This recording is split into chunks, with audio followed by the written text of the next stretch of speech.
Welcome to today's deep dive.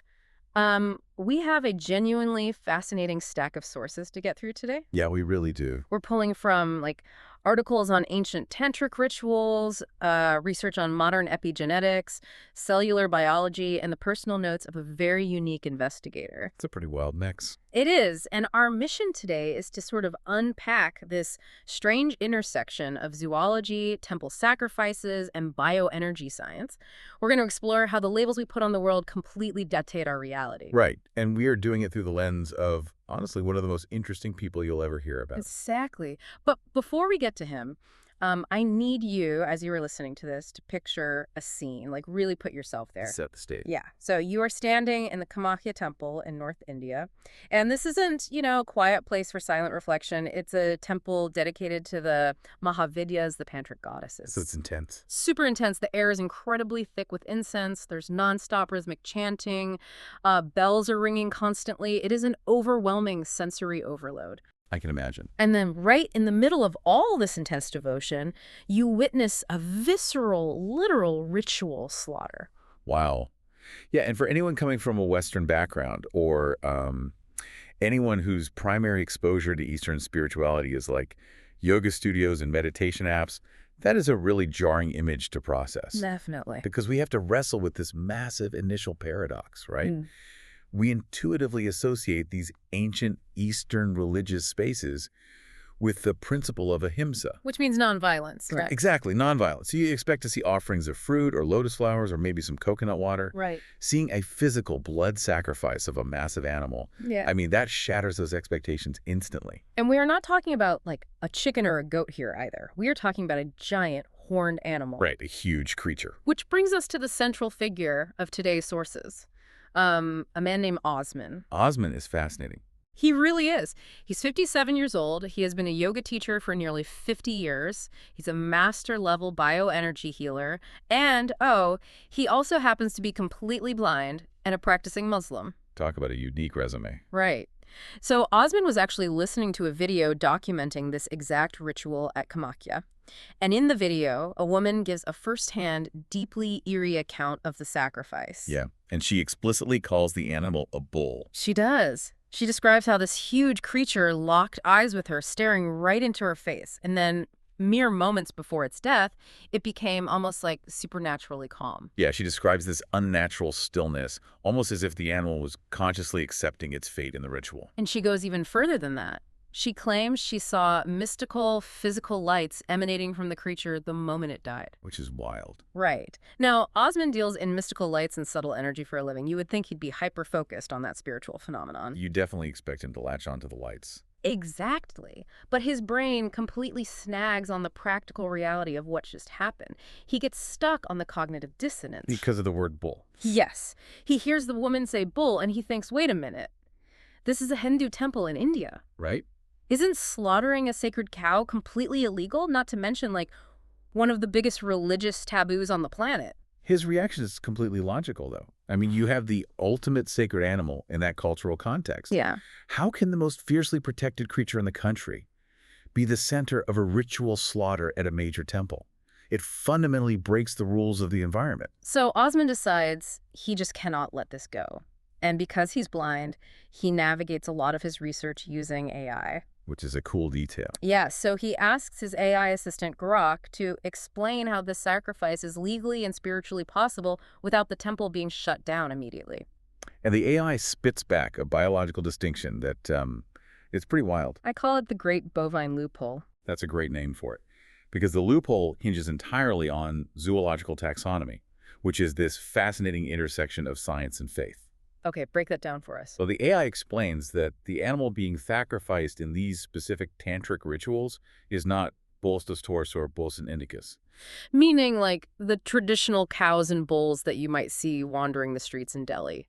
The ones that are deeply revered. Exactly. Those are the sacred animals. Yeah. Biologically and legally, they fall under that Bos classification. Right. But the animal used in the Kamakya ritual is Bulis bubulas, the water buffalo. Okay, so it's a different species. Yes, and to understand why this distinction matters so much, we have to look at how Indian law and religious scripture overlap. In both the legal framework and the ancient texts, they are classified as entirely separate entities. Wait, really? Entirely separate. Yeah. Cow slaughter is absolute sacrilege. It is strictly forbidden by both state law in many regions and religious doctrine. But water buffalo sacrifice, on the other hand, is not only permissible, but in certain tantric traditions, it is a prescribed, historically mandated ritual. Okay, I am struggling with this logic, and I want to push back on it a bit. Go for it. Because if you put a water buffalo and a regular bull side by side for you, the listener, to look at, they are both giant, hooved, heavy-breathing bovine creatures with large They horns. look incredibly similar. They share an enormous amount of genetic material. To me, this sounds like a massive cop-out. It feels like finding a highly specific corporate tax loophole, but applying it to theology. That is a great analogy. It's like saying, well, technically, Section 4B of the Spiritual Code says this specific horn shape isn't a cow, so it's a guilt-free sacrifice. Right. If they look so similar, isn't this biological technicality totally violating the spirit of the law? That is the exact friction Osman ran into, and it's a brilliant question. He didn't just accept the AI's taxonomy and move on. Good for him. Yeah, he challenged the underlying logic of the loophole. He started comparing these animals on a broader scale to see if the distinction actually held up to scrutiny. He brings up the African buffalo, actually, which I found fascinating. Oh, right. He points out that the African buffalo is famously one of the most dangerous, aggressive animals on Earth. It's part of the big five game animals. And he compares its primal temperament directly to a Spanish fighting bull. Right, so by doing that, Osman is looking past the biological taxonomy, and he's looking at the raw nature, the primal power, and the behavioral energy of the animal. Because he's an energy healer. Exactly.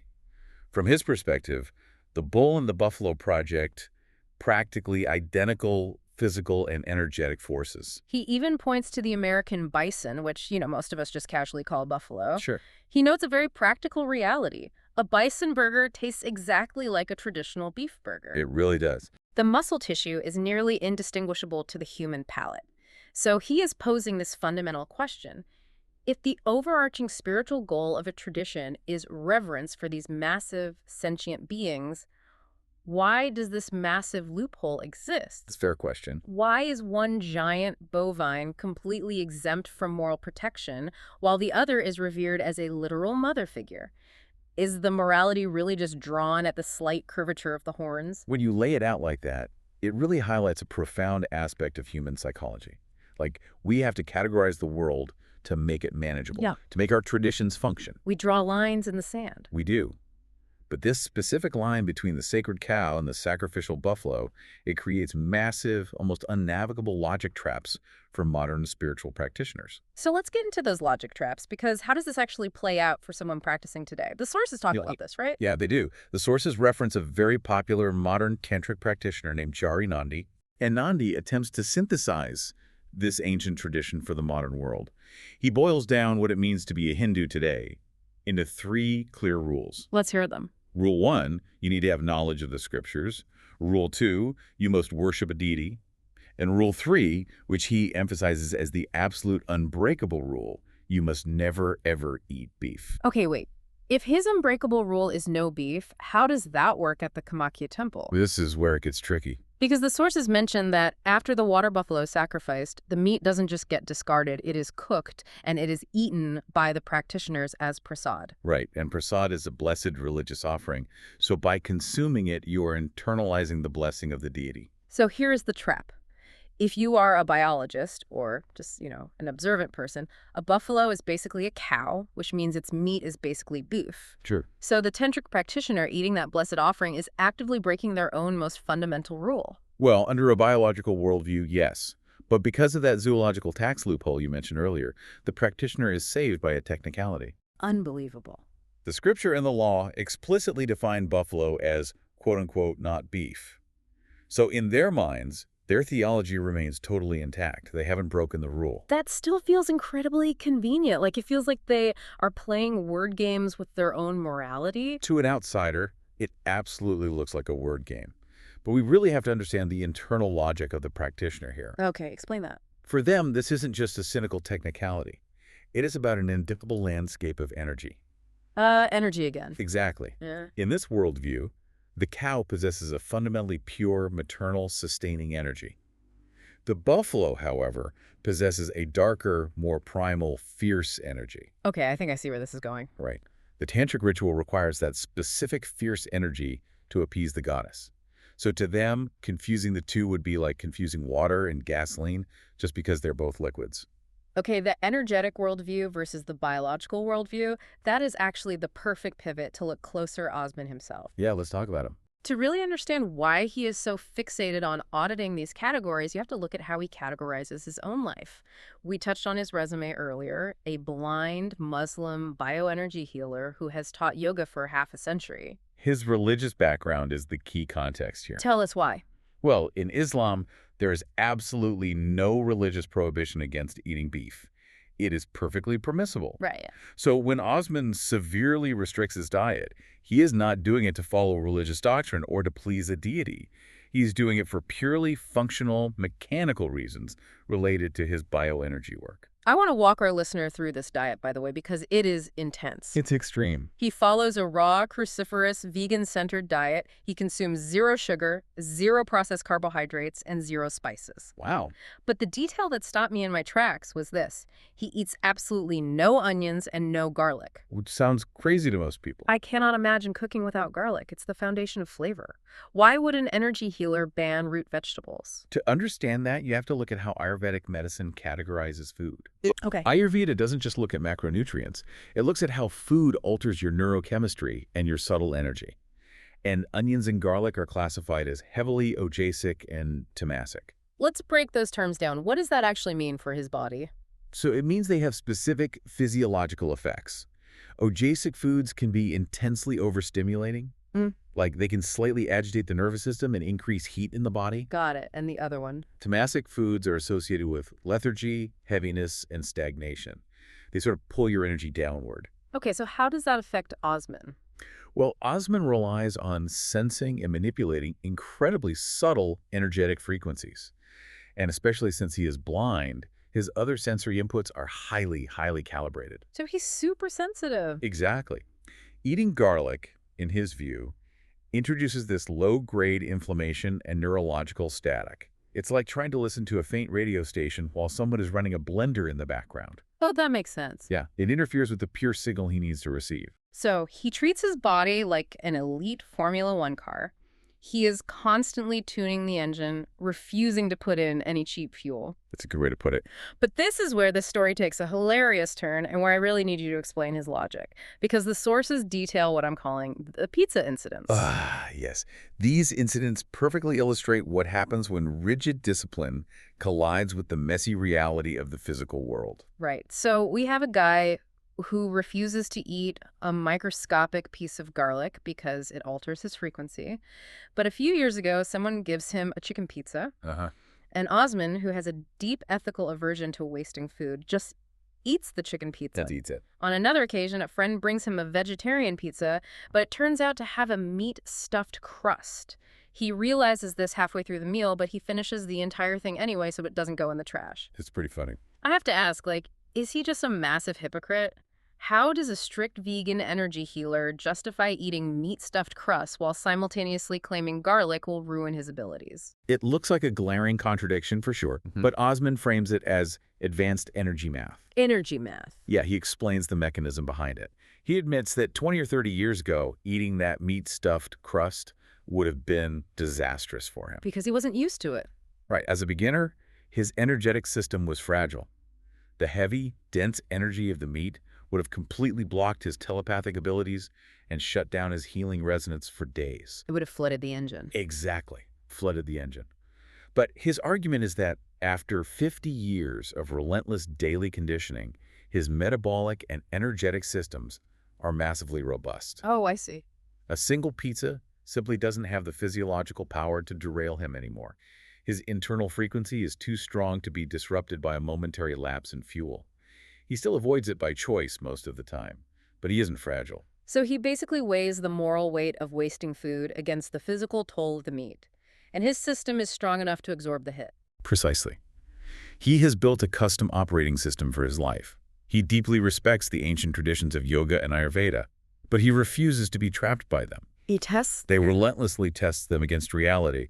If a rule doesn't serve the practical moment, he just recalibrates. He audits his own mysticism. I love that concept.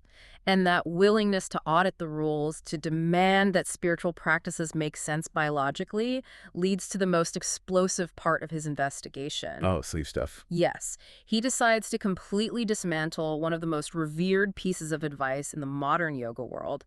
Let's talk about the sleep myth. This is where Osman really breaks ranks with modern guru culture.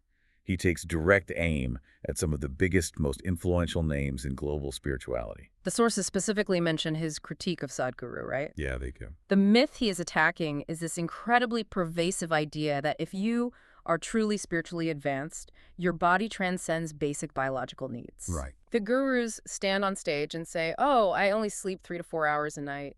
It's treated as the ultimate badge of honor. It proves you are enlightened. It's everywhere in that community. And Osman admits that he bought into this hook, line, and sinker. From the time he was 10 years old, he intentionally forced himself to sleep less than 4 hours a night because he thought it was the required toll to reach enlightenment. Which, if you know anything about human biology, is terrifying. 10 years old! The idea of a developing 10-year-old brain being subjected to severe sleep deprivation is incredibly dangerous. Seriously. But Osman didn't just eventually get tired and change his mind. He used hard, modern epigenetic science to expose this guru advice as actively harmful. This is where I need you to really walk us through the science. Right. What is the actual physical mechanism that proves the guru's wrong? Why is 4 hours of sleep so destructive? It all comes down to telomeres. Telomeres. Okay. So if you picture your strands of DNA like shoelaces, telomeres are the little protective plastic tips at the ends that stop the shoelaces from fraying. Oh, the aglets. Yes, the aglets. Now, your body is constantly repairing itself, right? Every single time your cells divide to replicate and heal, those telomeres get a tiny bit shorter. Okay, so that's normal. That is a natural, unavoidable part of life. But when those telomeres get too short, the cell can no longer divide properly. What happens then? It either becomes senescent, meaning it just sits there causing inflammation, or it dies. That process of shortening telomeres is the literal biological mechanism of aging and chronic disease. Okay, but how does sleep specifically connect to those plastic tips on our DNA? Well, deep REM sleep and slow wave sleep are the only times your body undergoes massive cellular repair. It clears out metabolic waste from the brain. Got it. When you deprive your body of that sleep, you trigger a state of severe physiological stress. Your body floods with cortisol. The stress hormone? Right. High levels of cortisol create oxidative stress, and oxidative stress aggressively cleaves and destroys those telomeres at a radically accelerated rate. So by sleeping 4 hours a night to appear spiritual, Osman was literally hard-coding rapid aging and cellular degradation into his own DNA. He was inducing cellular suicide in the name of enlightenment. That is wild. He looked at the epigenetic data and realized the gurus weren't transcending biology, they were just destroying it. I find that approach so refreshing.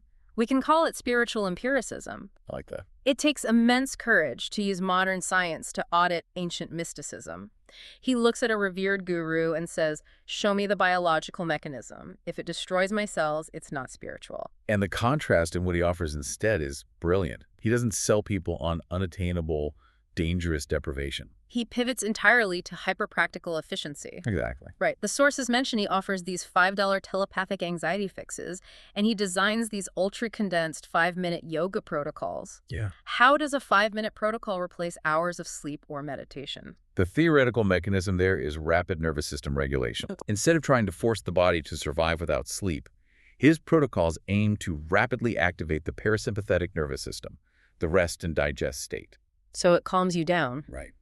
He argues you can achieve the neurological calm the gurus claim to get without actually depriving your brain of the deep sleep it needs to maintain your telomeres. It's an efficiency hack based on biology rather than a deprivation hack based on dogma. Precisely. He's basically saying, you don't need to destroy your body to find peace. Just do 5 focused minutes of movement and get on with your day. It's incredibly grounded. It really is. So as we wrap up this deep dive, let's recap this journey because we have covered a massive amount of ground. We really have. We started with a visceral, overwhelming ritual sacrifice of a huge animal in a Himalayan temple, and we drilled all the way down to the microscopic level, looking at oxidative stress and the plastic tips of our DNA. What a ride. And what we found connecting all of this is the sheer power of the labels we use. That is the core takeaway for you, the listener, today. We all navigate our lives using labels. We categorize things as sacred or profane, healthy or unhealthy, permissible or taboo. Right. And we tend to think those labels are objective, universal facts.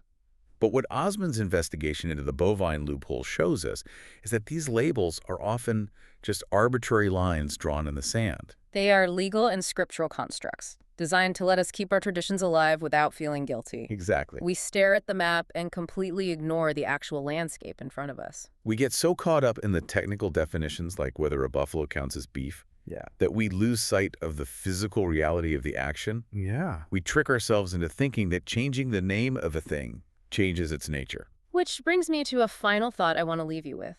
Something for you to mull over long after this deep dive ends. Go for it. Think back to that woman at the Kamakya temple at the very beginning of our conversation.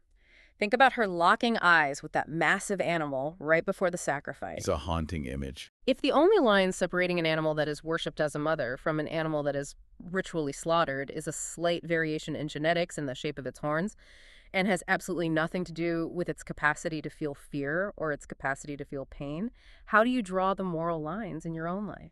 It forces you to ask if your own moral boundaries are based on reality or just on the convenient categories you inherited. Exactly. Does changing the label on something ever truly change the reality of the act itself? Thank you so much for joining us on this investigation. It has been a wild ride through biology and belief. It really has.